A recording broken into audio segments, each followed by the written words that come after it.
there's been about 4 fights that have been set up over the last 3 weeks. There was a couple of opponents they kind of talked about, and then it kind of turned into well, do you want to do, fight Cyborg at 140? I said, sure, let's do 140.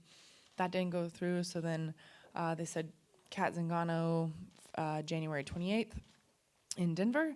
I said, okay, and then that didn't go through. And then they just called, actually, I was actually just done training, and I've been training, like, really hard lately, actually. Partly maybe because I know I can, because my hand's healed from my last fight, and partly because whatever came, I wanted to be ready for. So I was actually at the gym, and Mr. Winklejohn was on his way out of town, and he had called one of the teammates that always is by his phone, because I'm never by my phone. He's like, Holly, I hate to bug you, I'm out of town, but I know you're never by your phone, but Germaine de Randamie at 145 for the belt, February 11th. I think it's great. What do you think? I'm like, we know what I think. You think it's good? I think it's good. Was there any hesitation knowing that Cyborg wasn't going to be involved in the fight, knowing that there's going to be, the inevitable fallout of a lot of people consider her the #1 contender and find it weird that she's not in this title fight? Did you have any concerns about what the perception would be? Hey, Holly, do you want to fight Germaine de Randamie at 145? Okay, that's as far as I saw it.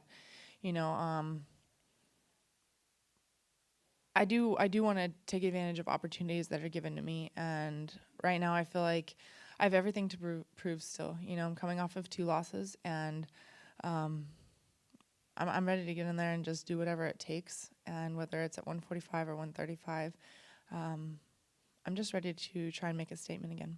I don't think about it because, like you said, there's a lot that has to happen, and that's what I say when people ask me about it. Hey, what do don't you want to rematch Ronda? And I'm like, well, there still has a fight that's taking place December 30th, and there's still a fight that's taking place February 11th, and depending on how both of those go, that could be the make or break of everything. Who knows what will happen in 3 months? Anything can happen in 3 months. And lastly for me, do you have a prediction for that fight on December 30th? I don't. I've never done predictions. The only predictions I do are for my teammates because I have full faith in them. If you would ask me about tonight, I would be able to tell you. But, I feel like anybody can win in this game. We're all fighting against the top fighters in the world, and anything can happen. And everybody's just a person, and anybody can be beat.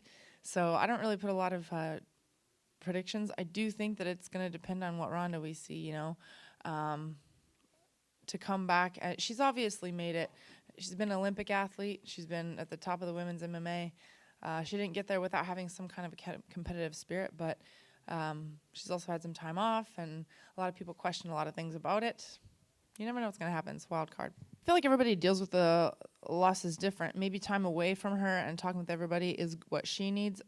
For me, the way I dealt with it when I've had to come back from it, I'm coming back from it right now, the only thing that's ever helped for me is just to be completely honest with myself, and I figure the sooner I deal with it, the sooner I can get past it. So I'm the type that's just, let's just address this right now. But I do think that coming back from a big loss that I've had some big losses before, and I know that after I've been laid out cold, being knocked out, going back, those first punches in a fight, just kind of like, am I okay? Am I okay? Am I okay? And it's like, yeah, I'm okay.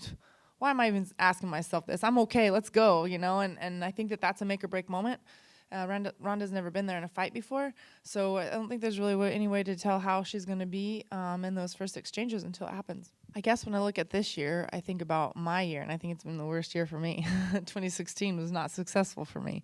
I don't think about anybody else, actually. When it comes to fights, and yes, it was this November, everybody's putting, out on social media, oh my gosh, it's been a year, congratulations, Holly. And all I'm thinking is, yeah, it's been a year since I've won, So as much as that was a big night for me, I'm ready for my own time to shine again. And I guess I really haven't thought a lot about it.